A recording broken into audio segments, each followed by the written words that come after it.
Hello, welcome to another episode of the podcast. I've just been speaking to a very senior leader at a large organization in the UK, and I wanted to share one of the models that I took him through. It's one of my favorite models in the world.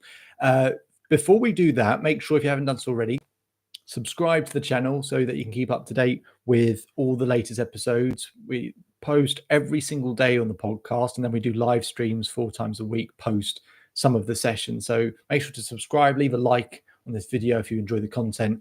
And this helps us keep up with this pace because I really believe in immersion. And the more you can immerse yourself in valuable content, then the more you can expand and grow in terms of every aspect of your life. So make sure to subscribe. And here we go. So we're going to call this particular leader, as I say, I always change the person's name. We're going to call them Malcolm. And Malcolm wanted to be more innovative and improve the speed and efficiency of what they were doing at work. And he said to do that, he had to be more influential with his team. He had to understand them better. He had to know what made them tick and how to move the needle with them so that they could improve their work ethic, or they'd be happy to move into a different role that better fit their skill set, and so on and so on. And so what I took him through was one of my favorite models, as I said, which is the 6 human needs, Tony Robbins. It explains why you do everything that you do. I'll go through the 6 needs for you now. So every human being on earth has the need for certainty, to feel safe, secure, to know what the future is going to look like. But if you had certainty all the time, you'd be bored. So you also need variety. We need that spontaneity, change, surprise, excitement. We also need significance, right? You need to feel important, special, valuable. So we've got certainty, variety, significance. The 4th need is love and connection. We all need that feeling of a tribe or a community to survive. At the beginning of time, if you're isolated, you would probably die. Now, that's not true today, but this is still 2 million years old.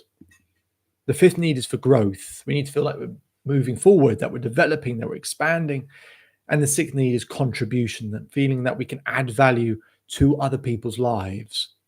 So we've got certainty, variety, significance, love and connection, growth, and contribution. Those 6 needs are what all of us have in common. What differentiates all of us is which one we prioritize. Do you prioritize certainty? Do you prioritize variety? Or do you prioritize growth or love? Or what do you prioritize? I want you to think about the answer to that question, because when you know your top need, then you can start to think about how can I get more of what I need most. But the real beauty of it then is, if I understand someone else's top need, I can more accurately give them what they need most. And if you give people what they need most, they'll sing to your tune, right? I'm not saying it's a perfect science, but it's allowing us to be a lot more influential and a lot more accurate with what we're doing. That's really, really, really important. So you can work out whether it's a partner, whether it's a colleague at work, whoever it might be, as I did with Malcolm. And Malcolm can start looking at his team and working out what each of their top needs are so that he can give them what they need most. Because if you don't know what someone else needs most, the default is you give them what you need most.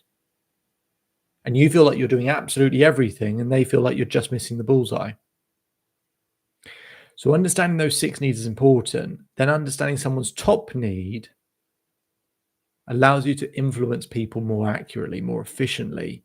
And then that allows Malcolm to get people to move in the way that better suits the team, to improve the speed and efficiency and the innovation. But those 6 human needs, as I say, they explain why we do everything. So for example, why do people smoke? Okay, well, if someone is stressed or anxious or uncomfortable, they know exactly how smoking is going to make them feel. It's going to calm their breathing down. It's going to make them relax. It's going to give them some certainty.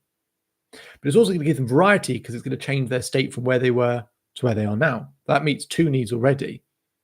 Some people think smoking looks cool, like leather jacket on a bike, smoking. Less people think it's cool now, but some people do. So it gives them significance. And then what's the easiest conversation starter? Have you got a lighter? Have you got a cigarette? If you're not good at connecting with people, immediately you've got connection. And at the back of pubs and bars everywhere up and down the country, you have people, groups, communities, and people who are smokers.